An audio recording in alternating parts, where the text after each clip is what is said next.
जुलजना है शाह हुसैन के शरफ से भी शरफ याब हूँ मैं, के शरफ से भी शरफ याब हूँ मैं। अब मैं बसद अदब एहतराम गुजारिशगुजार हूँ आफ्ताब शरीयत हुज्जतुल इस्लाम आली जनाब मौलाना सैयद कल्बे जवाद साहब क़िबला नक़वी की बारगाह में कि वो जलवा अफरोज़ मिंबर हों और अपनी बसीरत अफरोज़ तकरीर से सामईन के क़ुलूब को मुनव्वर व मुजल्ला फरमाएँ। आप तमाम हज़रात से गुजारिश है कि बाआवाज़ बुलंद नारे सलवात से सरकार का इस्तक़बाल फरमाएँ।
फातिहा।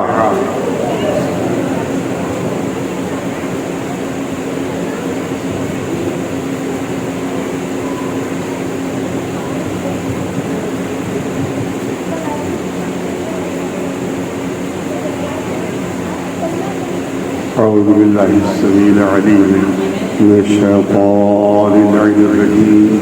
बिस्मिल्लाहिर रहमानिर रहीम। अल्हम्दुलिल्लाहि रब्बिल आलमीन। वस्सलातु वस्सलामु अला सय्यिदिल अंबिया'i वल मुरसलीन सय्यिदिना व नबिय्यिना व शफी'िल मुज़निबीन अबिल क़ासिम मुहम्मद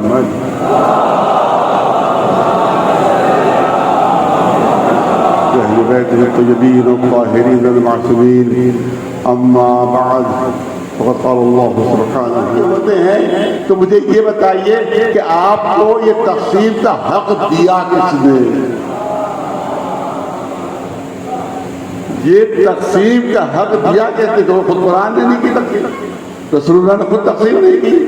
आप कह रहे हैं कुछ अमल बहन के रसूल, कुछ अमल बहन के थे आम इंसान।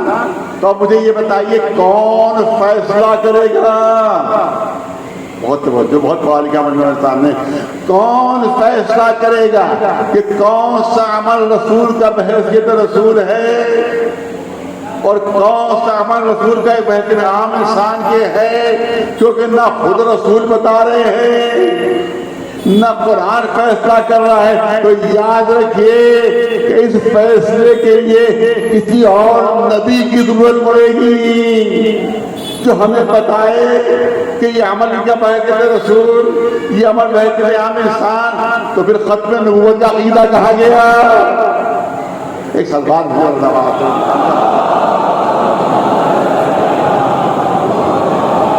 अच्छा, यहाँ तक तो फिर गनीमत था। कुछ लोग आगे बढ़ेगा नहीं, बल्कि हर अमल का हमारे कैसा होता है, बिल्कुल हमारे आम इंसान जैसे वो है, एक बशर के जैसे हैं वो। उनका कोई मर्तबा नहीं, कोई अजमत नहीं, कोई शरफ नहीं। और उसके लिए एक कुरानी आयत पेश की जाती है। मैं चाहता हूँ कि हमें बच्चों में और जवानों के सामने ये बात वाज़ेह हो जाए, तो कहीं भी उनके सामने मसला आ सकता है। बुजुर्गों से खिताब नहीं है, उलमा से खिताब नहीं है, मुझसे बेहतर जानते हैं, अपने बच्चों और जवानों से खिताब है। दलील पेश की जाती है। हम जो कहते हैं वो हमारी जैसे हैं, तो कुरान हमारी इस बात की तस्दीक करता है। कुरान मजीद इस बात यहाँ बड़ी मुश्किल पैदा होती है, बहुत मुश्किल पैदा हो जाएगी यहाँ पर। खुद वो कहते हैं कि कुरान तस्दीक करता है हमारी इस बात की, रसूल हमारे जैसे है। कुरान तस्दीक करता है, कभी कहाँ तस्दीक करता है? क्या देखिए साफ ऐलान है, कुल इन्नमा अना बशरुन मिस्लुकुम। ए रसूल कह दीजिए, रसूल खुद भी कह रहे, कहलवाया जा रहा है। ए रसूल कह दीजिए कि मैं तुम्हारी तरह का बशर हूँ। जब खुद कुरान मजीद रसूल से कहलवा रहा है, कह दिए मैं तुम्हारी तरह का बशर हूं, तो जब हम तो अपना जैसा कह रहे हैं तो आप तो बिगड़ रहे हैं। जब हम कह रहे हो हमारी जैसे थे, कुरान भी तो यही कहलवा रहा है। बहुत मुश्किल मस्जिद है, मैं बहुत तवज्जो चाहूंगा।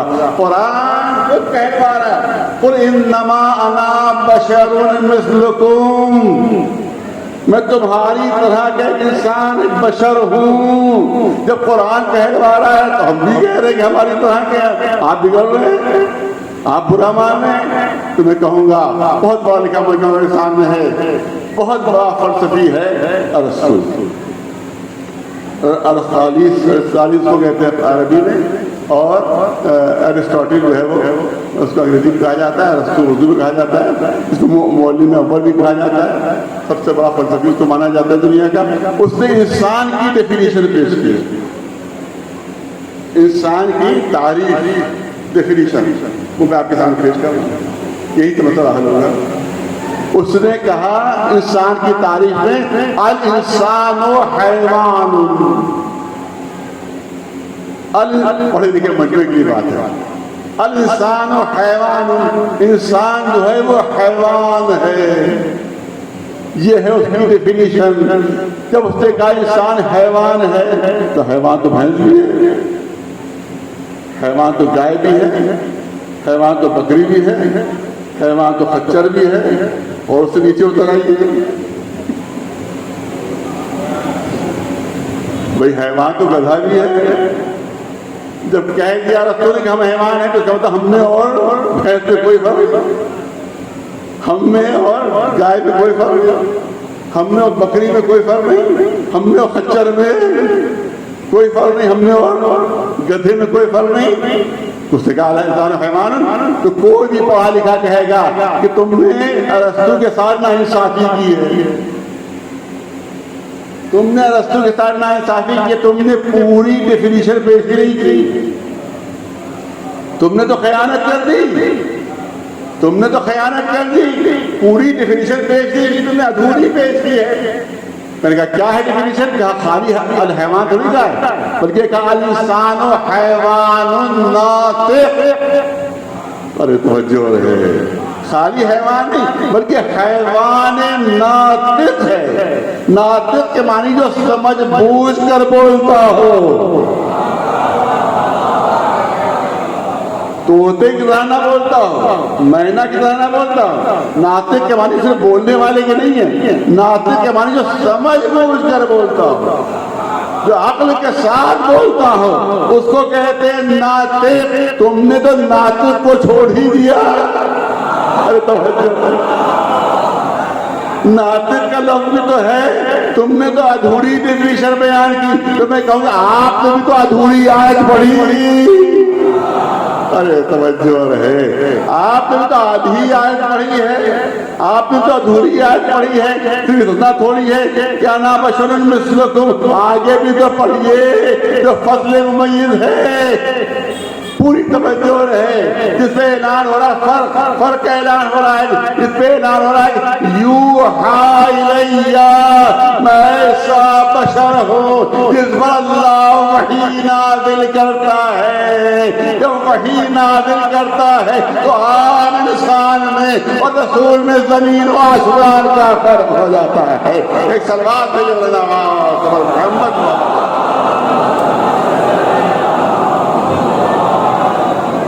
अगर आप अधूरी आयत पढ़ेंगे तो हम अधूरी डेफिनेशन ही पढ़ेंगे। इसका फैसला ये होगा कि इंसान में और बकरी और भेड़ में कोई फर्क नहीं है। यूहा इलैया से मर्तबा जमीन से आसमान पर पहुंच गया, यानी अल्लाह ने उनको इस लायक समझा है कि उनके ऊपर वही नाज़िल फरमाए। एक सलवात भेजो मोहम्मद।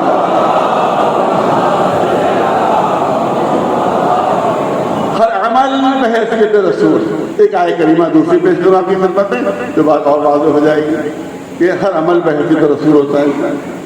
फइम्मा यातयन्नकुम मिन्नी हुदन फमन इत्तबा हुदाया फला खौफुन अलैहिम वला हुम यहज़नून। कुदरत से ऐलान हो रहा है, देखो जब मेरी हिदायत तुम्हारे पास आ जाए। बहुत तवज्जो पढ़े लिखे मजमे की माशाल्लाह, सभी हज़रात मुझे पढ़े लिखे नजर आ रहे हैं। कि अल्लाह की जब मेरी हिदायत तुम्हारे पास आ जाए तो जो भी उस हिदायत की पैरवी करेगा न उसको कोई खौफ होगा न उसको कोई हुज़्न होगा।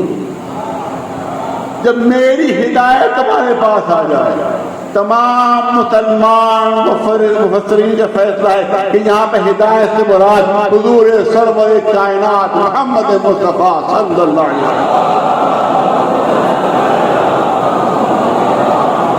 जब मेरी हिदायत तुम्हारे पास आ जाए, यानी जब मेरा रसूल तुम्हारे पास आ जाए तो उसका इत्तेबा करना, उसकी पैरवी करना, और जिसने सही मानों में पैरवी नहीं की, इत्तेबा नहीं की, उसके पर खौफ भी तारी हो सकता है, उसके पर हुज़्न भी तारी हो सकता है। सही मानों में अगर पैरवी करने वाला है तो ना खौफ तारी होगा ना हुज़्न तारी होगा।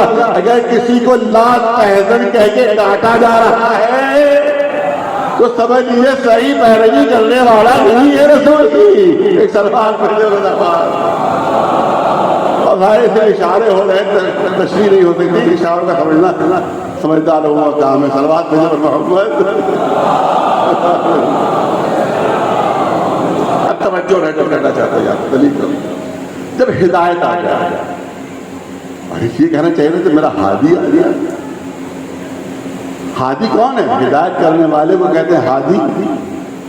तो ये कहना चाहते जब मेरा हादी आ जाए तो उसकी पैरवी करना। हादी नहीं कहा, हाँ काश बच्चों जमाना तो मेरी बात पहुंच सके। हादी नहीं कहा रसूलुल्लाह को, रसूलुल्लाह को हिदायत कहा जा रहा है। अजीब बात है, हादी कहना चाहिए था। हादी हिदायत करने वाला। अभी बहुत से शोरा आपके सामने अशार पढ़े, मैंने कहा तारीफ के साथ कि ताकि बड़ी अच्छी शायरी है। अब ऐसी हजमी हो, ये कोई तारीफ नहीं, बहुत अच्छी शायरी, ये कहो बहुत अच्छे शायर है, ये तो तारीफ नहीं होगी, बड़ी अच्छी शायरी है। इस रात बड़ी अच्छी तकरीर की तो क्या कहा जाएगा? बड़े अच्छे मुकर्रिर है, ये साहब बड़ी अच्छी तकरीर है। कोई बड़ा किताब खतीब हो बहुत बड़ा जबरदस्त तो कहा जाएगा बड़े खतीब हैं। ये तो भी कहा जाएगा ये साहब बड़ी अच्छी खिताबत है। कोई कातिब हो, खत्तात हो, बेहतरीन खत्तात किताबत करने वाला, क्या कहा जाएगा? बेहतरीन कातिब है। ये थोड़ी कहा जाए बेहतरीन किताबत है। ये तो कोई तारीफ नहीं है। ये तो लोग कहेंगे आप बेमानी लफ्ज़ कह रहे हो, तो कहो कि बड़े अच्छे खत्तात हैं, बड़े अच्छे कातिब हैं, बड़े अच्छे मुकर्रिर हैं, बड़े अच्छे शायर हैं, बड़े अच्छे खतीब हैं। ये नहीं कहा जाता कि तो बड़ी अच्छी शायरी है, ये बड़ी अच्छी खिताबत है, ये बड़ी अच्छी किताबत है, ये बड़ी अच्छी तकरीर है। अल्लाह को कहना चाहिए था हादी भेज रहा हूँ, मगर ऐलान क्या फरमाया? हिदायत भेज रहा हूँ। हिदायत रसूलुल्लाह को हिदायत कहा जा रहा है, हादी नहीं। हिदायत कहा जा रहा है। क्यों? क्या शायर हर रोज शायरी करता रहता है? न खाना है, न पीना है, न सोना है, न पढ़ना है, न नौकरी है, न चाकरी है। दिन भर हाथ में ब्याज लिए हुए और शेर पर शेर लिखते चले जा रहे हैं। नहीं, कभी डायरी पहली में रखी होती है। खाना मौत फरमा रहे हैं, अहलिया मोहतरमा से गुफ्तगू हो रही है, दफ्तर में गए, दफ्तर जा रहे हैं, कि और मकाम पर कहीं दोस्त से मिलने जा रहे हैं। तो इसका मतलब है कि शायर कभी शायरी करता है, कभी नहीं करता। क्या कातिब हर वक्त लिखता ही रहता है? ना उसको दुनिया कोई काम ही नहीं, ना सो रहा है, न कोई और अमल कर रहा है, बस लिखे ही चले जा रहा है, किताबत किए चले जा रहा है। नहीं, कभी किताबत करता है और कभी किताबत नहीं करता है। मुकर्रिर के दिनों रात तकरीर करता रहता है और कोई काम ही नहीं। तो कभी तकरीर करता है, कभी मौलाना की तरह खामोश बैठा रहता है। मुकर्रिर है या नहीं है? मौलाना मुकर्रिर है या नहीं है? मगर इसमें तकरीर कर रहे हो, खामोश बैठे हुए, मगर कहा जाएगा बेहतरीन मुकर्रिर है। खतीब है मगर कहा जाएगा खिताबत नहीं कर रहे हैं मगर कहा जाए बेहतरीन खतीब है। इसका मतलब बेहतरीन खतीब हो, कभी खिताबत करता है कभी नहीं करता। बेहतरीन मुकर्रिर हो, कभी तकरीर कर रहा है कभी खामोश बैठा हुआ है।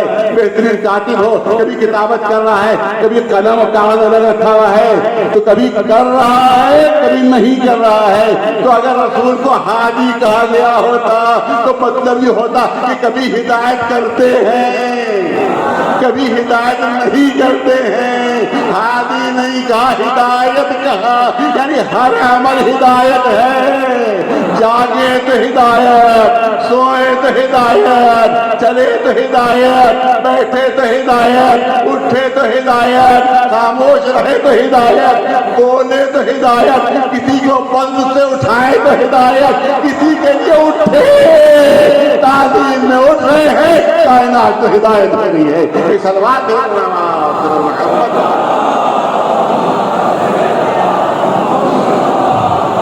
जंग करे तो हिदायत, सुलह करे तो हिदायत, दुश्मनी का ऐलान तो हिदायत, दोस्ती का ऐलान तो हिदायत, मोहब्बत का ऐलान तो हिदायत। क्योंकि हिदायत है या जिंदगी के हर पहलू हिदायत है।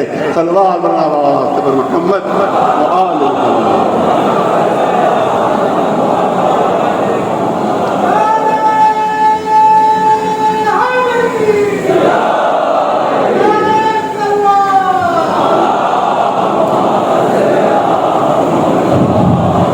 तस्करा है तो बिना से बसे चंद मिनट करना चाहता हूँ। रसूलुल्लाह मा मुहम्मदुन इल्ला रसूल, ये मोहम्मद जो है वो रसूल, मोहम्मद भी नाम है और अहमद भी नाम है, और दोनों सीग़े मुबालगा है।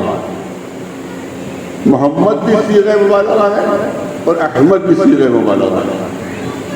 मोहम्मद जिसकी बहुत ज्यादा तारीफ की जाए, अहमद जो बहुत ज्यादा तारीफ करे। अरे बहुत तवज्जो चाहोगा। हमारे रसूल का नाम है मोहम्मद और खुद अल्लाह का क्या नाम है? महमूद। अल्लाह का नाम है महमूद, रसूलुल्लाह का नाम है मोहम्मद। बहुत तवज्जो चाहूंगा। मोहम्मद में एग्जैजरेशन है, मोहम्मद में मुबालगा है, मगर महमूद में मुबालगा नहीं है। मोहम्मद के मानी है बहुत ज्यादा काबिल तारीफ, महमूद के मानी है काबिल तारीफ। अरे तवज्जो है।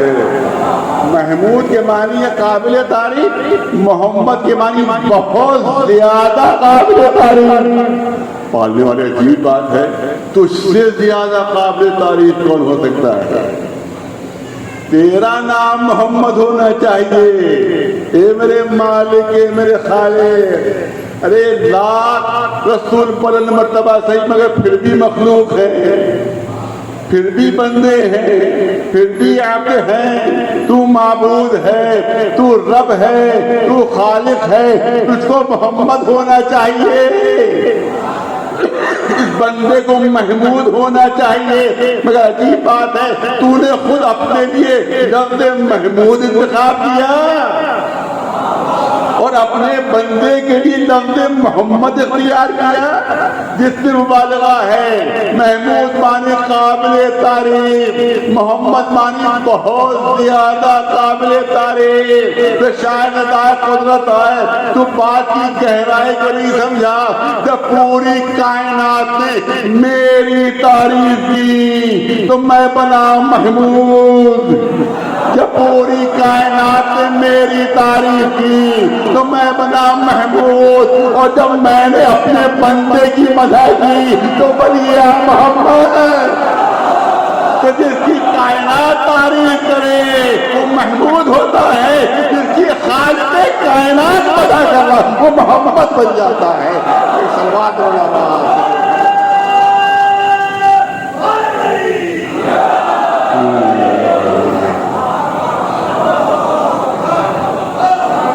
वमा मुहम्मद इल्ला रसूल। ये मोहम्मद सिर्फ और सिर्फ रसूल हैं। इनका हर अमल बहैसियत रसूल, इनका हर काम बहैसियत रसूल। और अब तस्करा है तो मैं चाहता हूँ कि चंद जुमले फौरत कर दूँ, क्योंकि एक बात हमारे सिलसिले में कही जाती है कि साहब ये रसूल को नहीं मानते, उनके सिर्फ अहले बैत को मानते, रसूल को नहीं मानते। और रसूल का तस्करा इनका कभी कभी इत्तेफाक़न हो जाया करता है, मगर जब देखो तस्करा अली का हो रहा है, जब देखो तस्करा अहले बैत का हो रहा है। लिहाजा ये कायल नहीं है रसूलुल्लाह की अज़मत के, उनके शरफ के, उनके मर्तबे के कायल नहीं है। जो कुछ हैं वो अली है इनके लिए, और जो कुछ है इनके लिए वह बैत। हमेशा जब भी देखो अली की तारीफ करो, जब भी देखो अली की मजाक बनाए, अली में ये भी पाया जाता है। पर रसूल की तो तारीफ किया करो, रसूल की तो मजाक किया करो, तो ये एतराज़ किया जाता है। तो इसका एक बुनियादी जवाब तो यही है जो कहना चाहता हूँ कि हमारी कोई तकरीर, कोई महफिल, कोई बद बगैर तज़किरे रिसालत की शुरू ही नहीं होती।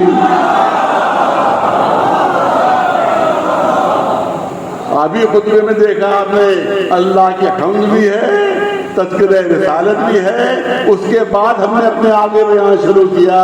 हमारी कोई तकरीर और बयान बगैर अल्लाह की हम्द और बगैर मज़े रसूलुल्लाह के शुरू ही नहीं होती। लेकिन मौला अली की हम तारीफ करते हैं, इसमें कोई शक नहीं। मौला अली की मज़ा का बहुत तवज्जो है, काश बात पहुँच सके जहाँ जहाँ आवाज़ जारी चाहता हूँ कि गलत फहमी बुनियादी दफ़ा हो जाए।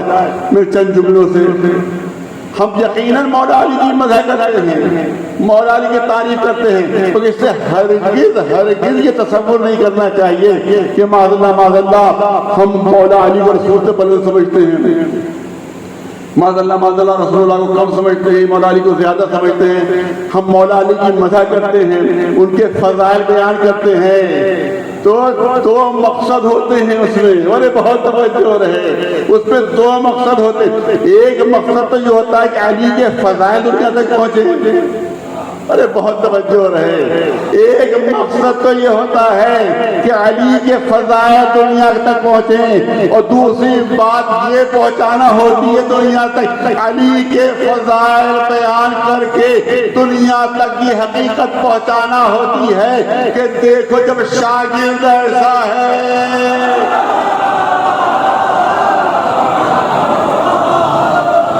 जब शागिर्द ऐसा है तो उस्ताद कैसा होगा, जब वसी ऐसा है तो खुद रसूल कैसा होगा, और जब साक़ी कौसर ऐसा है तो मालिक कौसर कैसा होगा,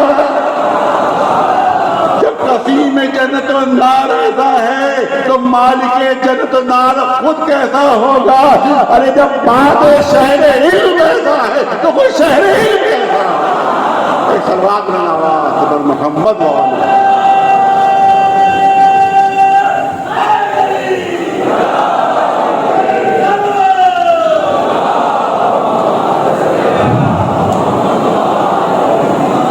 और मैं तो समझता हूँ कि मनक़बत अहले बैत से बेहतर नाते मोहम्मदिया नहीं है, इससे बेहतर नाते मोहम्मदिया नहीं है। सबसे बेहतर नात मोहम्मदिया है मनक़बत अहले बैत। फिर मिसाल दे दी जाए ताकि बच्चे बात समझे। एक बेहतरीन तस्वीर हमारे सामने आई, शाहकार तस्वीर, हसीन तस्वीर हमारे सामने आई।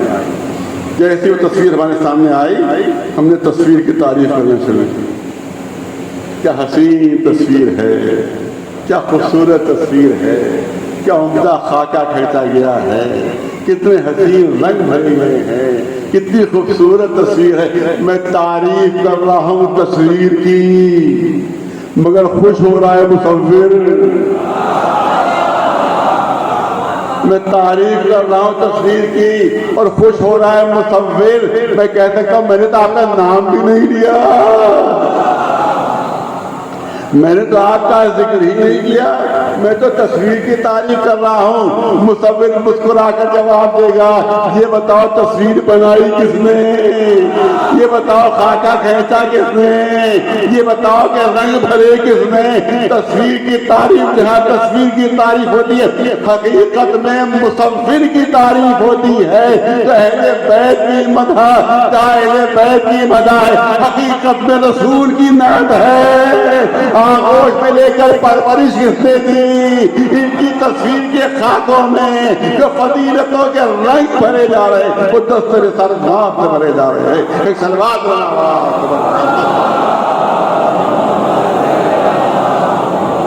एक सलवात बुलंद आवाज़ मोहम्मद वाले मोहम्मद।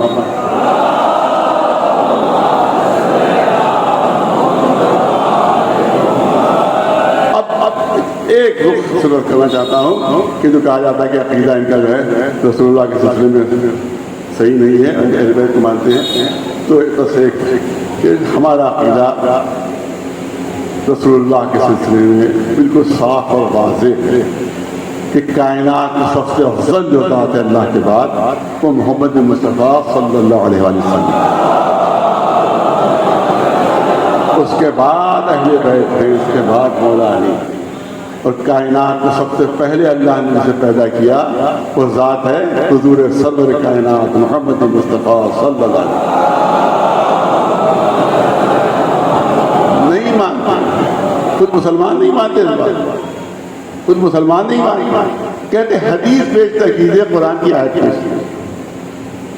तो बहुत सी कुरान की आयतों में साबित होता है कि रसूलुल्लाह अव्वल मखलूक हैं। हदीसें छोड़िए, हदीसों का घटा कुरान की आयतों से साबित हो रहा है। सिर्फ एक आयत पेश करूँगा क्योंकि बहुत ज़्यादा तफसीली बयान नहीं हो सकता। सिर्फ एक आयत पेश करूँगा, पढ़े लिखे बनने के लिए, हर जगह पढ़ने के लिए नहीं है, क्योंकि हर जगह इतनी इस्तात नहीं होगी तो बात की गहराई को समझ सके। लेकिन यहाँ पढ़ रहा हूँ, मैं आपके सामने पढ़ रहा हूँ। क्या कुरान से साबित कीजिएगा रसूलुल्लाह अव्वल मखलूक है? आइए साबित करते हैं। कुरान में जा रहा है कि रसूल कहते कुल इन काना लिर्रहमान वलदुन फना अव्वलुल आबिदीन। ए रसूल कह दीजिए कि अगर अल्लाह का कोई बेटा होता, अगर अल्लाह का कोई बेटा होता तो सबसे पहला इबादत गुजार मैं। अब मुझे ये बताइए कि जो दावा है उनका, ईसाइयों का दावा है कि जनाब ईसा अल्लाह के बेटे हैं, यहूदियों का दावा है कि उज़ैर अल्लाह के बेटे हैं। कुरान मजीद को उस दावे को रद्द कर, इसी से मैं दलील पेश करूँगा।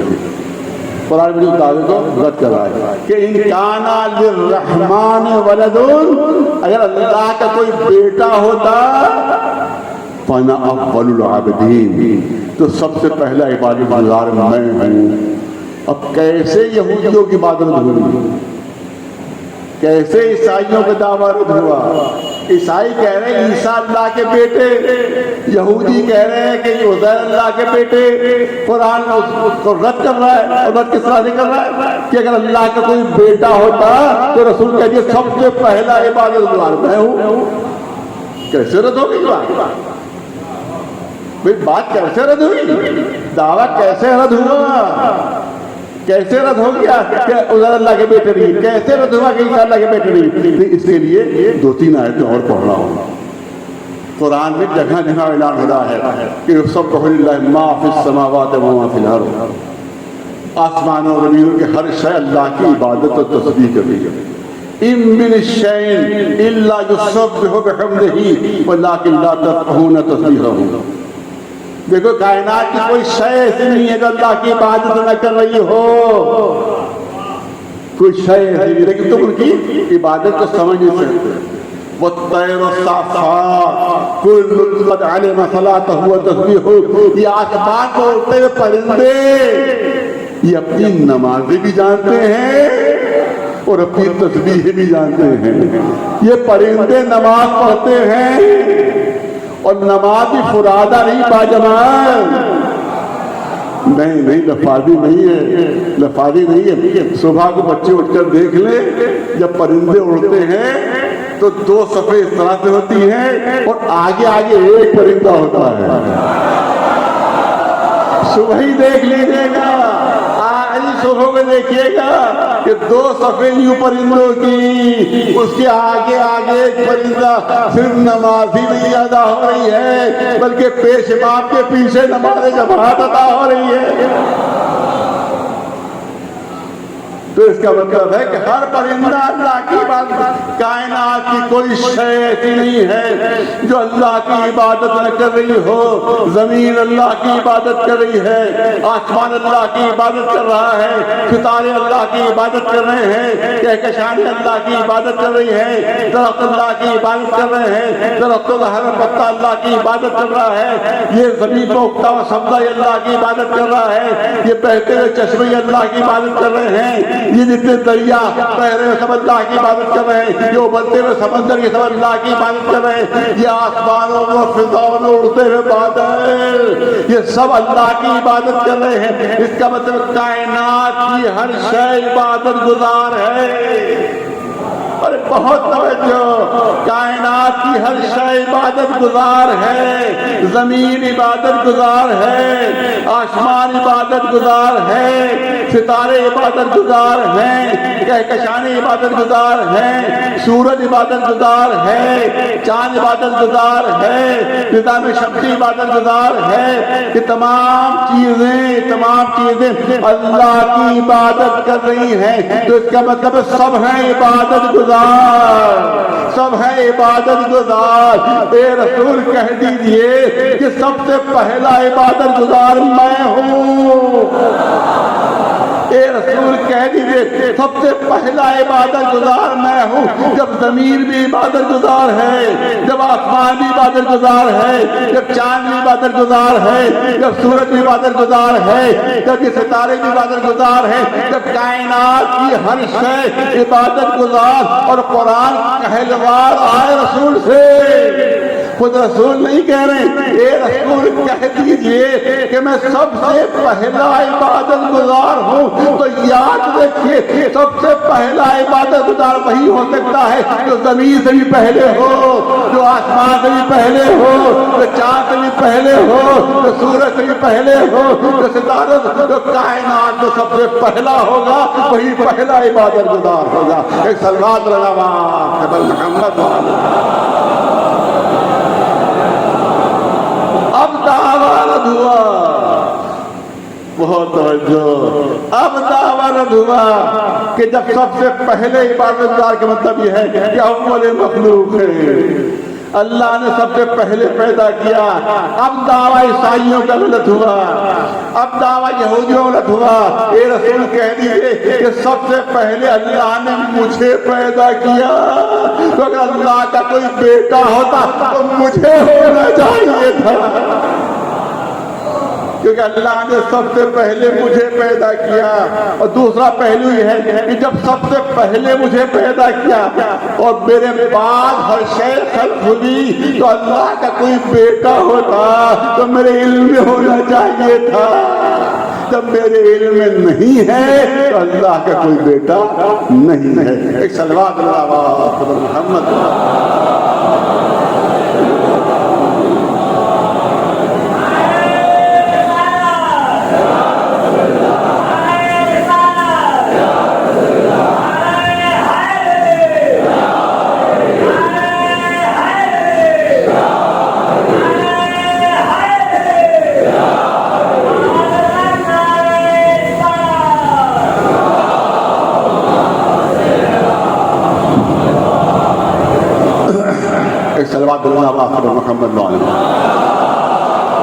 अब बस यहीं पर आपके जो पुराना ज़ौक़ है उसके मुताबिक जुमले कर दूसरी इसी ज़ैल में कि यहीं पर अल्लाह में मौजूदी बहुत बड़े आलिम अहले सुन्नत के, उन्हीं ने अपनी किताब तफ़सीर तफ़सीरुल कुरान में इन जुमलों के ज़ैल में लिखा है। उन्हीं ने जहाँ के ऐलान हो रहा है कि पूरी कायनात अल्लाह की तस्बीह कर रही है और इबादत गुजार है, तो वो लिखते हैं कि इसका मतलब ये है कि पूरी कायनात मुसलमान है, पूरी कायनात मुसलमान है, ज़मीन मुसलमान है, आसमान मुसलमान है, सूरज मुसलमान है, चांद मुसलमान है, सारे दरख्त मुसलमान है, सारे सितारे मुसलमान हैं, ज़मीन का ज़र्रा ज़र्रा मुसलमान है, क्योंकि हर एक इबादत कर रहा है अल्लाह की। तो जब अल्लाह की इबादत कर रहा है तो सब कोई मुसलमान।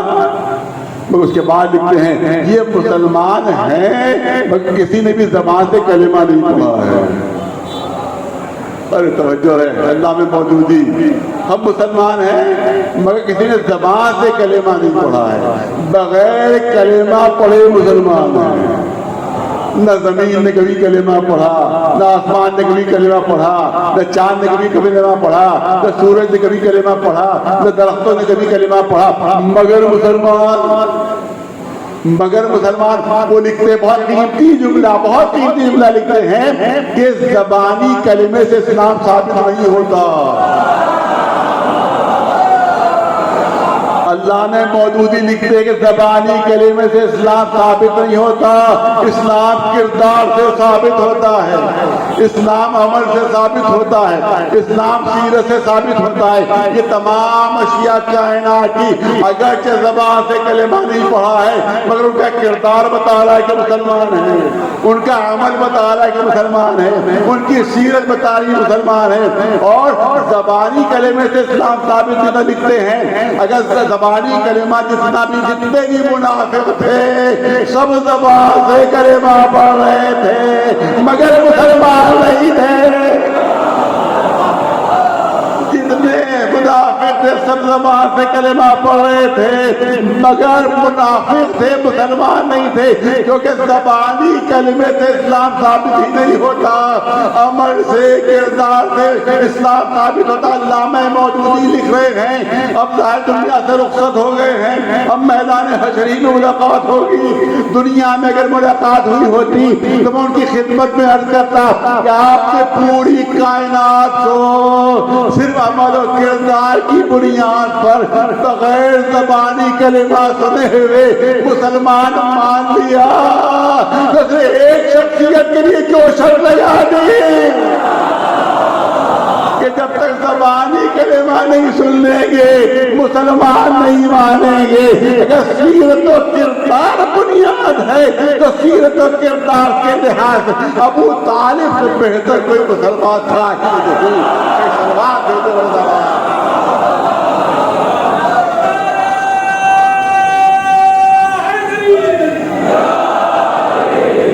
एक सलवात मोहम्मद।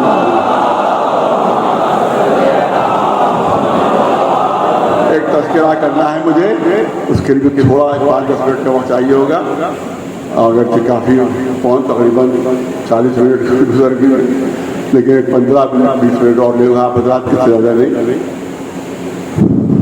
इसी आएगी मोहम्मद। अब आप कमालात देखे तो हल्के से शुम्मा बराबर भी नहीं बयान कर सका मैं। अब इसी के बाद सदर सुन लीजिए जो रसूलुल्लाह ने दी है। अव्वलना मोहम्मद वसतना मोहम्मद वाखिरना मोहम्मद वकुल्लुना मोहम्मद। हम सब के सब मोहम्मद हैं। इसका मतलब जो सिफात और कमालात रसूल में पाए जाते हैं वही सारे सिफात और कमालात इनमें मासूमीन में पाए जाते हैं, क्योंकि रसूल ने सनद दे दी है वमा मोहम्मद इल्ला रसूल। ये सब के सब मोहम्मद हैं, सब के सब मोहम्मद हैं। इससे आप अंदाजा कीजिए कि सिफात और कमालात में नबूवत खत्म हुई है, सिफात और कमालात खत्म नहीं हुई। मासूमीन में ये सिफात और कमालात जारी और सारी हैं। एक बुजुर्ग पाकिस्तानी आलिम की मैं तकरीर सुन रहा था, तो उन्हीं ने एक बात की जो आपके सामने पेश करना चाहता है। उन्होंने कहा कि उनकी बहुत पहले की बात है, अल्लाह में तिजारी से मुलाकात होना। वो ज़माने की बात है जब वो अहले सुन्नत ने शिया होने का ऐलान नहीं किया। इन पाकिस्तानी आलिम से अल्लाह में तिजारी की किताबें आपको उर्दू में आ गए हैं, आपने देखा होगा उनको, उनकी किताबों को। तो उनसे मुलाकात उनकी हुई किसी महफिल में, तो अल्लाह में तिजारी ने कहा मुझे पहले ही से थे, किताबें अहले के शाम में पहले लिख चुके थे। अल्लाह ने कहा कि मैं शिया होने के लिए तैयार हूँ। अल्लाह में तिजारी ने कहा शिया होने के लिए तैयार हूँ, मगर शियों का एक अकीदा मेरी राहनुमाई रुकावट बना। शियों के एक अकीदा इलाह में रुकावट बना हुआ है, वरना मैं शिया हो जाता, अपनी शियत का ऐलान कर देता। उन पाकिस्तानी आदमी ने पूछा कि कौन सा अकीदा? कि आपका अकीदा ये कि आपके आइम्मा जो हैं वो तमाम अंबिया से अफजल है रसूलुल्लाह के साथ। तो जब तमाम अंबिया से अफजल हुए तो उसका मतलब जनाब नूह जो साहिब शरीयत उनसे भी अफजल हो, फिर तो जनाब इब्राहीम जो खलील खुदा उनसे भी अफजल हो, फिर जनाब मूसा जो कलीमुल्लाह उनसे भी अफजल हो, फिर जनाब ईसा जो रूहुल्लाह उनसे भी अफजल हो, जब इन सबसे अफजल हो गए। बस यही अकीदा मेरी समझ में नहीं आ रहा कि ये उल्लंघ पैगम्बरों से आपके इमाम कैसे अफजल हो जाए। अगर ये अकीदा मेरी समझ में नहीं आ रहा, वरना मैं तशरीह का ऐलान करना। तो उन पाकिस्तानी अलीम ने कहा कि आप मेरे घर तशरीफ लाइए, थोड़ा सा खाना नाश्ता मारिए, उसके बाद गुफ्तगू मजीद होगी। बारह उन्होंने दावत कबूल कर ली। उसके बाद पाकिस्तानी वाली दीन के घर पर गए और खाना वाना हुआ। उसके बाद कोई पाकिस्तानी वाले दीन को तो खाने में गए, एक किताब वहाँ से निकाल के लेकर आए और तिजानी साहब के सामने अल्लामा तिजानी साहब पेश की गई, आप ही की किताब है? तो अल्लाह ने कहा हाँ मेरी किताब में क्या मुसलमिस में मेरा नाम लिखा हो, मेरी किताब। जब लिखा मेरी किताब है तो मैंने सफ़ा खोले, एक सफ़ा खोल के उनके सामने रखा। क्या इस सफ़े के ऊपर जो आपने हदीस लिखी है, क्या आप इस हदीस पर ईमान रखते हैं? क्या आप इस हदीस पर ईमान रखते हैं? क्या अगर ईमान रखता ना होता तो लिखता क्यों अपनी किताब? अगर ईमान ना होता तो अपनी किताब में क्यों लिखता? ईमान है तभी तो अपनी किताब में तहरीर है। हदीस पढ़ दीजिए, खुद ही आप पढ़ दीजिए। हदीस है अव्वलुना मुहम्मद व औसतुना मुहम्मद व आखिरुना मुहम्मद व कुल्लुना मुहम्मद। ये हदीस सही है? यानी साहब हाँ बिल्कुल सही है। सही न समझता होता तो लिखता कैसे? कभी हदीस सही है कि सब के सब मोहम्मद है, तो जब पहला मोहम्मद सबसे अफजल है तो दूसरा भी अफजल होगा, फिर तीसरा भी अफजल होगा, फिर चौथा भी अफजल होगा, तो सारे मोहम्मद अंबिया से अफजल करार पाएंगे। ये खुद आप ही ने करार किया है, मैंने नहीं कहा है।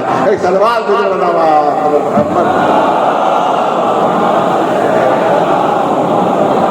सलवार पढ़न मोहम्मद मोहम्मद बस 5-7 मिनट तस्करा आपके सामने देना सब। अब एक मिसाल देते हैं आपके सामने बच्चों जवानों के लिए। कोई कहे कि भाई अब भी बात हमारी समझ में नहीं, सब के सब 14 हैं, वो मोहब्बत भी है सबके सब, ये कैसे हो सकता है? आइए एक मिसाल दे देते हैं। जब भी हम किसी जौहरी की दुकान पर कोई हीरा खरीदने गए तो हीरा कभी गोल नहीं होता है, हीरा कभी गोल नहीं होता। जैसे कांच की और शीशे की गोलियां होती हैं, बिल्कुल तो बच्चे खेला करते हैं, जिससे बिल्कुल गोल और मुदव्वर होती है। हीरा कभी गोल और मुदव्वर नहीं होता। हीरे की खुसूसियत ये होती है कि उसमें रुख होते हैं। हीरे की खुसूसियत होती है कि हीरा हमेशा पहलूदार होता है, हीरे में हमेशा रुख होते हैं। हीरा कभी बिल्कुल गोल नहीं होता, हीरे में हमेशा रुख होते हैं, हीरे में हमेशा पहलू होते हैं। अब मिसाल को समझिए कि जिस तरह से हीरे में रुख होते हैं, बिल्कुल गोल नहीं होता, तो बस यूं समझिए कि अल्लाह ने हकीकत मोहम्मदिया नाम का एक हीरा खल्क फरमाया। अरे तवज्जो चाहूंगा साहिबान की, हकीकत मोहम्मदिया नाम का अल्लाह ने हीरा खल्क किया। फिर दस्ते कुदरत ने उस हीरे को इस तरह से तराशा कि उसमें 14 रुख पैदा हो गए। हीरा एक है, रुख 14 है, पहलू 14 है। इसलिए सब रसूल फरमा रहे हम सब के सब मोहम्मद हैं। एक सल्लल्लाहु मोहम्मद। जल्दी से आखिरी जुमले भी अर्ज कर दूं, और बहुत दिनों बाद हाजिरी हुई है, ज़्यादा चाहता है कि 2-4 मिनट अगर ज़्यादा हो जाए तो हमारा ख्याल में कीजिएगा, क्योंकि कई साल बाद से हाजिरी हुई है मेरी। ख़ास तौर से जो बड़े अखबार हैं, times of India, Hindustan times है, तो उनमें जो संडे मैगजीन होता है उसमें हालात ज़िंदगी होते हैं, हफ्ते भर के हालात, और वो उसके ज़ोडिएक साइन के लिहाज से होते हैं। अभी ताजु हो रहा अभी पढ़ के आ रहे हैं ज़ोडिएक साइन के लिहाज से होते हैं। फला तारीख जो पैदा होगा उसके खातिर सेजिटेरियस है, किसी का कैप्रिकॉर्न है, किसी का लाइन है, किसी का कुछ है, किसी का कुछ है। उसके लिहाज से वो कुछ बूढ़े लोग खबरें बाद में पढ़ते हैं, हफ्ते भर के हालात पहले तो देखिए एक सब तुम्हें क्या होने वाला है। तो वो कैसे होता है, वो ज़ोडिएक साइन के तहत, अरबी में इसको बुरूज कहते हैं, बुरूज कहते हैं। और जो मुनज्जिमीन है उनके कौल के मुताबिक ये सूरज जो है वो साल भर में 12 बुर्जों में गर्दिश करता है, 12 बुर्जों में गर्दिश करता है। नौरोज क्या है, आप जतरी अभी खोल के पढ़ लीजिएगा, लिखा होता है फुला अहमद के फुला मिनट फुला सेकंड पर सूरज बुर्ज हमल में दाखिल होगा, सूरज बुर्ज हमल में दाखिल होगा। इसका मतलब है साल भर में ये जो सूरज है वो 12 बुर्जों में गर्दिश करता है। अरे सूरज नहीं बदलता है, सिर्फ बुर्ज का नाम बदल जाता है। अरे सूरज नहीं बदलता, सिर्फ बुर्ज का नाम बदलता है। कभी इस बुर्ज में, कभी इस बुर्ज में, कभी इस बुर्ज में, कभी उस बुर्ज में। तो बस यूं ही समझ लीजिए कि जिस तरह से दुनिया का आफताब 12 बुर्जों में गर्दिश करता है, सूरज नहीं बदलता, बुर्ज का नाम बदलता है। उसी तरह तो हिदायत का आफताब 14 बुर्जों में गर्दिश कर रहा है। सूरज नहीं बदल रहा है, सिर्फ बुर्ज का नाम बदल रहा है। जब बुर्ज रिसालत में आया तो रसूल बना, जब बुर्ज शजाअत में आया तो अली बन गया, जब बुर्ज हिल्म में आया तो हसन बना, जब बुर्ज सब्र में आया तो हुसैन बन गया, जब बुर्ज इबादत में आया तो ज़ैनुल आबिदीन बनकर अपनी चमक दुनिया को दिखा रहा है। जब बुर्ज इल्म में आया तो मोहम्मद बाकिर बन गया, बुर्ज सदाकत में आया तो जाफर सादिक बन गया, जब बुर्ज कस्म क़ैद में आया तो इमाम मूसा काज़िम बना, और जब बुर्ज रिज़ा में आया तो इमाम रज़ा बनकर अपनी चमक दुनिया को दिखाया। एक सलवात मोहम्मद।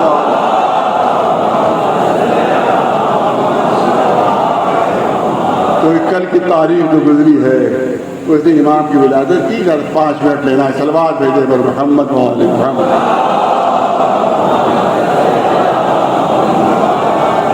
टाइम है अभी 40 मिनट, 50 मिनट हुए, 5-7 मिनट है। एक सलवात भेजे पर मोहम्मद इमाम रिज़ा, इमाम रिज़ा जिनके लिए सुन्नी मुअर्रिखीन लिखते हैं, सुन्नी मुअर्रिखीन लिखते हैं कि इल्म की मंजिल वो थी, शरफ वो था, रोब वो था, दबदबा वो था। शिया नहीं लिख रहा है, अहले सुन्नत मुअर्रिख लिख रहे हैं कि जब भी किसी वो मजमे में पहुँच जाते थे, किसी पारगाह में दरबार में पहुँच जाते जहाँ उलमा का मजमा होता था, तो बड़े से बड़ा आलिम, तवज्जो है सुन्नी मुअर्रिखीन के जुमले, बड़े से बड़ा आलिम इमाम रज़ा के सामने ऐसे दुबक कर बैठता था कि जैसे शेर के सामने कोई भेड़ आ गई। एक सलमान हिलने की भी हिम्मत नहीं होती थी। जिस तरह से ढेर शेर के सामने आए तो सुन होकर बैठ जाती है, बिल्कुल अपनी घर पे हरकत नहीं करती। उसी तरह से बड़े से बड़ा आलिम क्यों ना हो, तो इमाम के सामने आ जाता था तो उसका आलम यही होता था कि जैसे शेर बबर के सामने से कोई भेड़ बैठी हो। एक सलमान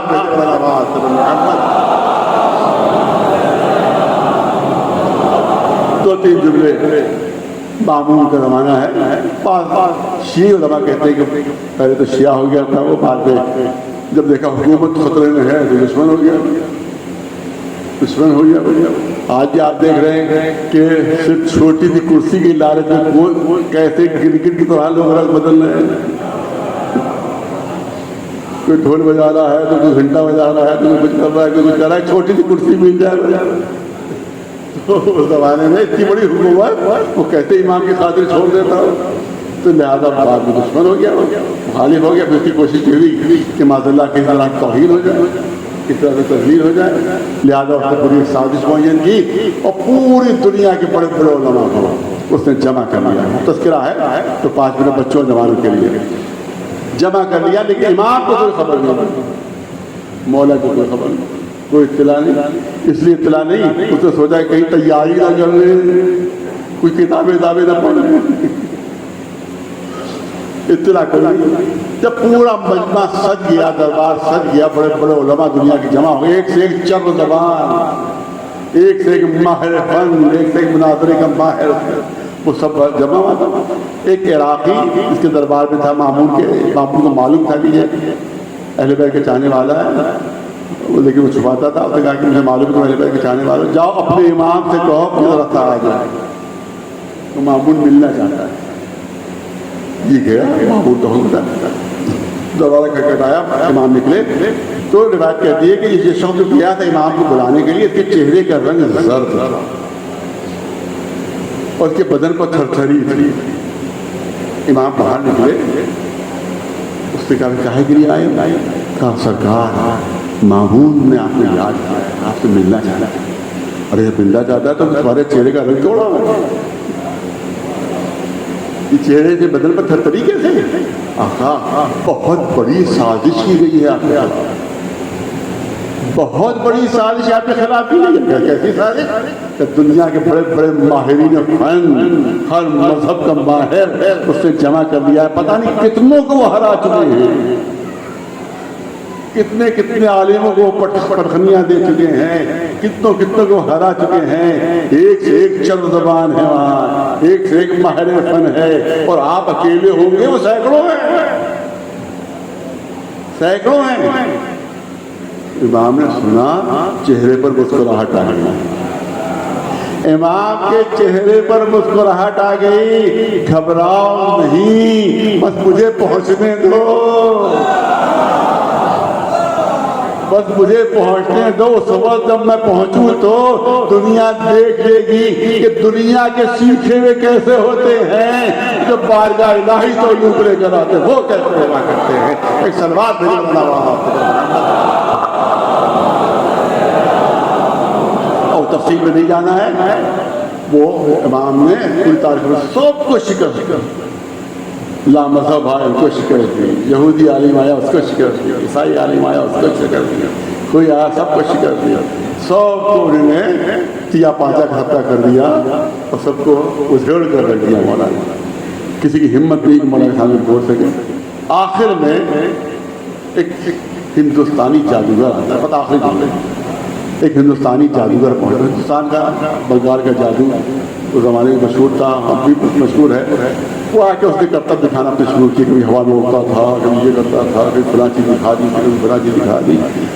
मामून बहुत मुतासिर हुआ कि बहुत बड़ा जादूगर है, हिंदुस्तान का जादूगर। अब शैतान ने उसके दिमाग में वसवसा डाला।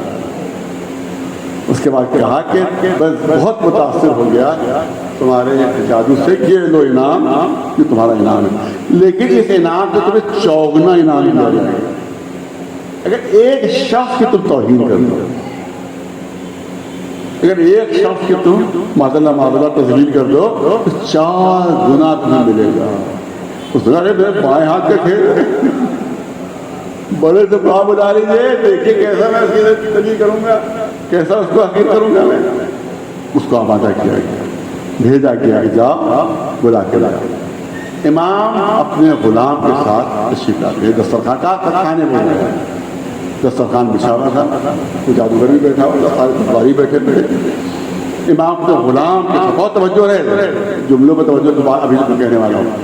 इमाम अपने गुलाम के साथ तशरीफ लाए, दस्तरखान को बिठाया अपने के साथ, गुलाम इमाम के साथ साथ गुलाम बैठते साथ बैठते। इमाम ने अपने गुलाम को अपने पहलू में बिठाया, रोटियां लाई जाती हैं, दस्तरखान सजता है। जो रिवायत आमतौर से पढ़ी जाती है वो ये है कि इमाम ने रोटी की तरफ हाथ बढ़ाया, इमाम ने रोटी की तरफ हाथ बढ़ाया, उस जादूगर ने जादू किया, सामने से रोटी गायब हो गई। पूरे दरबार में कहा बुलंद हुआ है कि अजीब सी बात है, हाथ बढ़े और नुकसान तो गायब। तो आम तौर से ज़ाकिरीन यही पढ़ते हैं कि इमाम ने हाथ बढ़ाया था, मगर मैंने रिवायत देखी है इमाम ने नहीं, इमाम के गुलाम ने हाथ बढ़ाया था। इमाम के गुलाम ने हाथ बढ़ाया था, क्योंकि मेरा अकीदा ये है कि अगर इमाम ने हाथ रोटी की तरफ बढ़ा दिया होता तो फिर दुनिया के किसी भी बड़े से बड़े जादूगर का जादू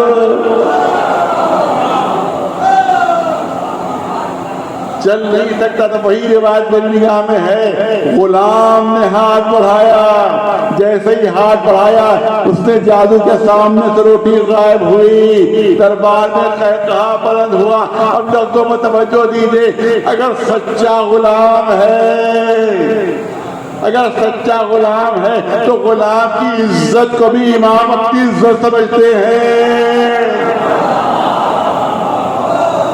इमाम को बर्दाश्त नहीं हुआ कि गुलाम की बेइज्जती हो। कालीन जो थे दीवारों पर लटके हुए थे, एक कालीन के ऊपर शेर की तस्वीर बनी हुई, तवज्जो रहे, शेर की तस्वीर बनी। इमाम ने इशारा किया, वो तस्वीर हकीकी शेर में तब्दील हुई, वाकई शेर में तब्दील हुई।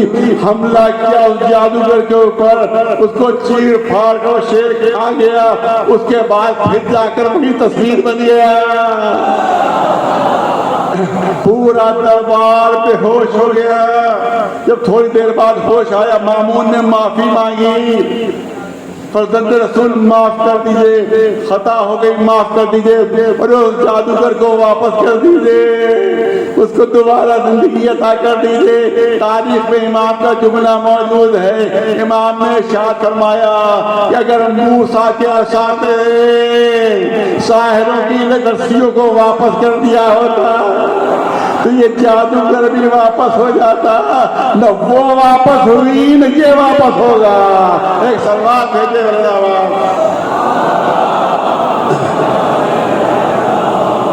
और इसके बाद के जो जुमले हैं जो बोलने वाला हूं, वो सिर्फ आप लोगों के लिए, हर मजमे के लिए नहीं है। वो सिर्फ आप लोगों के लिए है, हर मजमे के लिए नहीं है। जनाबे मूसा के मुजज़े की तरफ इशारा किया इमाम ने। अब सुनिए, ऐसा लगता है कि जनाबे मूसा के मुजज़े में और इमाम के मुजज़े में कोई फर्क नहीं है। वहां हाथ की लकड़ी अजदहा बनी थी और यहाँ कालीन की तस्वीर हकीकी शेर बनी। वहां हाथ की लकड़ी अजदहा बनी। अरे तवज्जो है, इसका मतलब है कि पहले से मादा मौजूद था।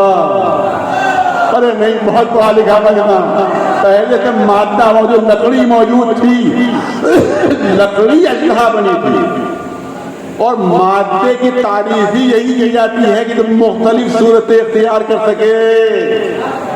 लकड़ी मादा है, इसी मादे से कभी कुर्सी बन जाती है, इसी मादे से कभी हाथ की छड़ी बन जाती है, इसी मादे से कभी मिंबर बन जाता है, इसी मादे से कभी मेज बन जाती है। मादा वही है लकड़ी, मगर शक्ल बदल रही है।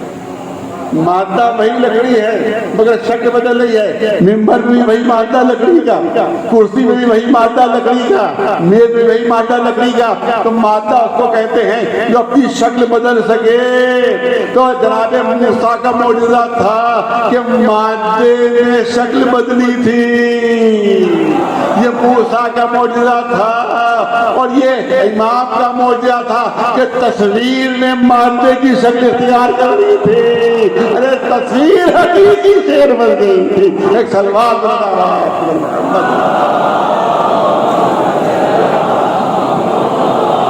दुश्मनी में इजाफा, बस बात मुकम्मल हुई, दुश्मनी में इजाफा हुआ। और कब से तय कर लिया कि अब इसका इमाम का जिंदा रहना मेरे लिए बहुत ज़्यादा आसान है। जब ईद का दिन था और कुछ तबीयत खराब हुई मामून की, उसने इमाम से कहलवाया कि ईद की नमाज आज आप पढ़ा दें। इमाम ने कबूल फरमा लिया।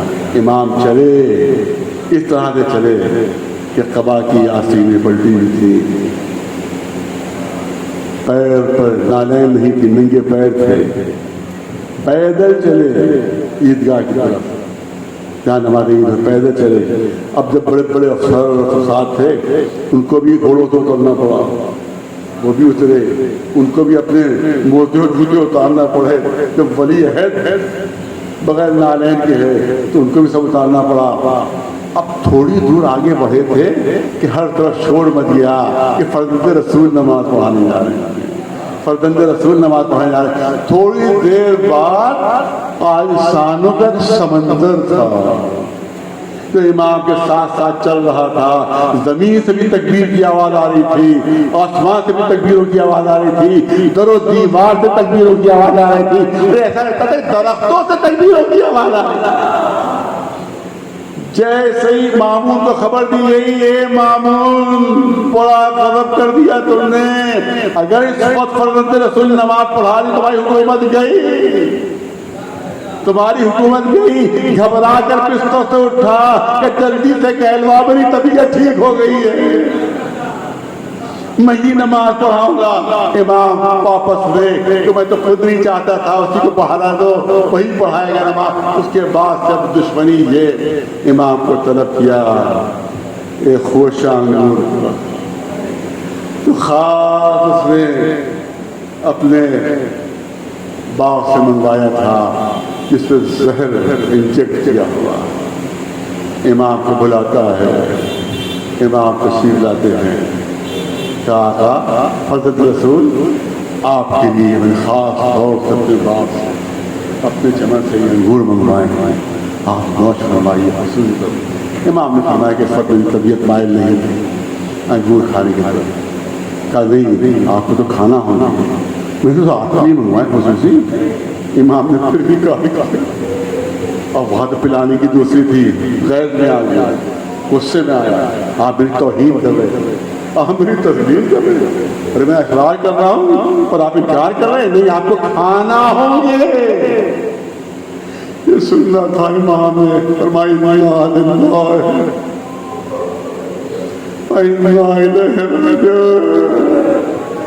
तो अंगूर के दाने लिए अपने दहन में रखे, नौश फरमाए। मामून कहता कुछ और नौश फरमाइए। क्या मामून तेरे मकसद के लिए इतने काफी? साथ में गुलाम था, क्या तुम देखना थोड़ी देर में ऊपर जहर का असर होगा, एक खेमा जो है वो सहन में लग जाएगा, वहाँ मेरा बेटा आकर मुझे गुस्ल देगा, जब वो कुछ दे चुके वो आवाज दे तब तुम लोग अंदर दाखिल होना और मेरा जनाजा उठाना। इमाम जहर की तकलीफ से तड़प रहे। आप जानते ही हैं कि अगर किसी को खुदा खासा जहर दे दिया जाए तो उसे प्यास बहुत लगती है, जहर में प्यास बहुत लगती है। इमाम बार बार पानी तलब कर रहे थे, गुलाम सराहने खड़े हुए पानी दे रहे थे। मेरा दिल कहता है कि इमाम के सामने पानी आता होगा तो शायद करबला का वो करके अपने जदू से आवाज देते हुए, मेरे जदू आप आखिरी वक्त तक पानी मांगते रहे मगर आपको पानी न मिला, आप प्यासे दुनिया से रुखसत हो गए। अदाकार जनाजा खेमे में पहुंचाया जाता है, एजाज से हमारे नबी इमाम तशरीफ लाते हैं, गुस्ल देते हैं, कफन पहनाते हैं, आवाज आती है और जनाजा ले जाओ। अदाकारों गुस्ल भी हो गया, कफन भी दे दिया गया, हजारों के मजमे के साथ जनाजा उठा। करबला के रेगिस्तान में देख रहा नवाज़ रसूल का लाशा करबला के मैदान में बेगुस्लो कफन पड़ा हुआ, तो खुद भी कफन भी। यहाँ बेटा मौजूद है, बेटियां मौजूद हैं, बहनें मौजूद हैं, मगर हाथों में हथकड़ियां हैं, पैरों में बेड़ियां हैं, बेटे के गले में टोके खारदार उस तरफ से ले जाएगा, उस तरफ से ले जाया जाता है कि जहाँ ये बेकफन लाशें पड़े हुए। रिवायत कहती है कि जैसे ही चौथे इमाम की निगाह इन बेकफन लाशों पर पड़ी, चेहरे का रंग जर्द हो गया, बदन पर थरथरी पड़ गई, ऐसा लगता था जिसमें से रूह निकल जाएगी। जनाब ज़ैनब जैसी बहादुर खातून भी घबरा गई, घबरा कर कहती हैं, ए बेटा ज़ैनुल आबिदीन तुम्हारा क्या हाल हो रहा है? ऐसा लगता है कि रूह जिससे निकल जाएगी। इमाम ने फरियाद की, ए फकीर आप देख रही है इन जालिमों ने अपनी नजिस लाशों को दफन कर दिया, मगर मेरा बाप, मेरा भाई, मेरा चचा। उसी तरह से उसका कफन अदादार रहमत मुकम्मल हो रही है। शहजादी देख रही थी कि अगर इस बीमार की तवज्जो थोड़ी देर बेकफन लाशों की तरफ रही तो ये बीमार जिंदा नहीं रहेगा, इसकी रूह निकल जाएगी। मैं अपने भैया को क्या जवाब दूं? शहजादी चाहती थी कि थोड़ी ही देर के लिए सही इस बीमार की तवज्जो बेकफन लाशों से हट। अदादार मुझे बता, बेकल रहना मजलूम से दो कौन सा तरीका इख्तियार करती कि बीमार भतीजे की तवज्जो बेकफन लाशों से हटे? तो तुझे एक ही तरीका समझ में आया, वो तरीका ये था कि शहजादी ने अपने को ऊंट की बुलंदी से करबला की जमीन पर गिरा दिया ताकि बीमार भतीजे की तवज्जो लाशों से हटके मेरी तरफ हो जाए। बीमार की तवज्जो तो हटी, मगर शहजादी को कितनी अजियत बर्दाश्त करना पड़ी। एक इतनी बुलंदी से जमीन पर आना, वो भी इस आलम में कि हाथ पसे गर्दन से बंधे हुए थे। देखने वाले ने मंजर देखा कि शहजादी सर करबला की जमीन पर गिरी। अब इमाम रिवायत फरमाते हैं, मैंने देखा कि मेरी फूफी से उठा नहीं गया, फूफी कोहनियों के फलकते को खींचती हुई उस नशेब तक पहुंची जहाँ बाबा का बेकफन लाशा पड़ा हुआ। बस एक मिनट से ज्यादा नहीं लेना है। चौथे इमाम की रिवायत आप फरमाते, मैंने देखा कि मेरी फूफी जब उस नशेब में पहुंची तो बड़ी मुश्किल से उठी और उठकर बाबा की लाश का तवाफ करना शुरू किया, बाबा की लाश के गिर्द घूमना शुरू किया। इमाम फरमाते, मैंने फूफी से पूछा, फूफी अम्मा कि आप बाबा की लाश का तवाफ क्यों कर रही हैं? तो जवाब दिया, बेटा मैं लाश का तवाफ नहीं कर रही हूँ, मैं अम्मा की वसीयत पूरी करना चाहती हूँ, मैं अपनी अम्मा की वसीयत पूरी करना चाहती हूँ। उनकी वसीयत की थी, ए ज़ैनब करबला के मैदान में मैं मौजूद न होगी, अरे हुसैन की लाश का बोसा मेरी तरफ से ले लेना। ये बेटा डरना नहीं, मैं भैया की लाश के गिर्द कई बार घूम चुकी, भैया के जिस्म कोई जगह जख्म से खाली नहीं, मैं माँ की वसीयत कैसे पूरी करूं? इमाम फरमाते हैं जब पूरे जिस्म कोई जगह तख्त खाली नहीं मिली तो मेरी फूफी झुकी और झुककर अपने होठों को बाबा की कटी हुई गर्दन पर रख दिया। कटी हुई गर्दन का बोसा देकर उठी और गौर कर बाबा की लाश को देखना शुरू किया। आखिरी जुमले इमाम ने पूछा, क्या आप बाबा की लाश को इतना गौर से क्यों देख रही हैं? तो जनाब ज़ैनब जवाब देती है, बेटा मैं अपने भाई से माफी मांग रही हूँ। ए भैया अपनी मजबूर बहन को माफ कर दो, अपनी बेकर बहन को माफ कर दो। किस बात की माफी मांग रही है? क्या सुनो बेटा, एक बटवा मदीने में मैं घर के सहन में सुबह की नमाज अदा कर रही थी, मैंने नमाज अदा की, ताकि बात पढ़ी, मैं मुसल्ले पर लेट गई, मेरी आंख लग गई। थोड़ी बात जब मेरी आंख खुली तो मैंने देखा कि मेरे चारों तरफ तो धूप है मगर मेरे ऊपर साया है। अब तो मैंने निकाह उठा के देखा मेरा भाई एक चादर मुझ पर साया कि मुझ पर धूप लाने मैंने कहा ये साथ नहीं भूली, मेरे तो भाई की लाश ढूंढने पड़ी, बहन के सर पर चादर नहीं है। भैया अगर सर पर चादर होती तो तुम्हारी लाश धूप में न होती। अपनी बहन को माफ कर दो, अपनी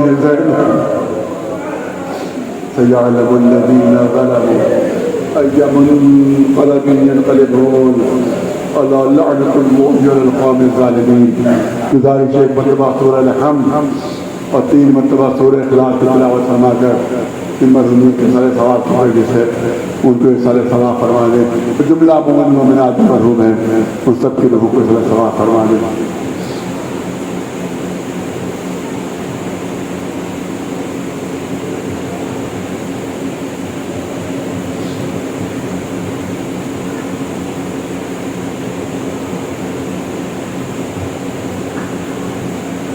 आने वाले इस मुख्तसर इबादत के तफैल में हमारे गुनाहों को माफ़ फरमा दे, हमें नेक अमाल की तौफीक देना फरमा दे। जो बात चाहत ने हमें जितने भी मरीज उनको शिफा इनात फरमा दे, जो मखलूक रब्जा पैदा हो जाए, जो भी औलाद उनको औलाद की मदद से बढ़ा दे, जो बेरोजगार उनको रोजगार अता फरमा दे, जो बारोजगार है उनके रोजगार में तरक्की न फरमा दे। जहाँ जहाँ भी दोस्तारान मोहम्मद वाले मोहम्मद मौजूद हैं उनकी जान व माल व इज्जत आबरू महफूज व महमूद है। आने वाले दुनिया से दहशत गर्दों को नीज़ तो नाबूद फरमाए, जो हुकूमतें दहशतगर्दों की सरपरस्ती कर रही हैं उनको भी तबाह बर्बाद फरमाए। आने वाला खुसूसी दुआ यह है कि इसराइल को सफ़े हक़ी से जल्द मिटा दे। पाने वाले इनकलाब इस्लामी ईरान के जो दुश्मन हैं उनको भी नीज़ तो नाबूद फरमा दे। पाने वाले परचम इस्लाम सरबलंद रहे, परचम कुफ्र और निफाक़ सरमजूर है। हमें उस वक्त दुनिया से न उठाना तब तक मोहम्मद वाले मोहम्मद सलाम हमारे किरदार हमारे मुझसे राज़ी न हो जाए। पालने वाले हमारे आखिरी माँ के घर में ताजीब फरमा और हमको उनके गुलाम हो और जानिसानी फरमा। रब्बना तक़ब्बल मिन्ना इन्नका अंतस समीउल अलीम। अला लअनतुल्लाहि अलल क़ौमिज़ ज़ालिमीन।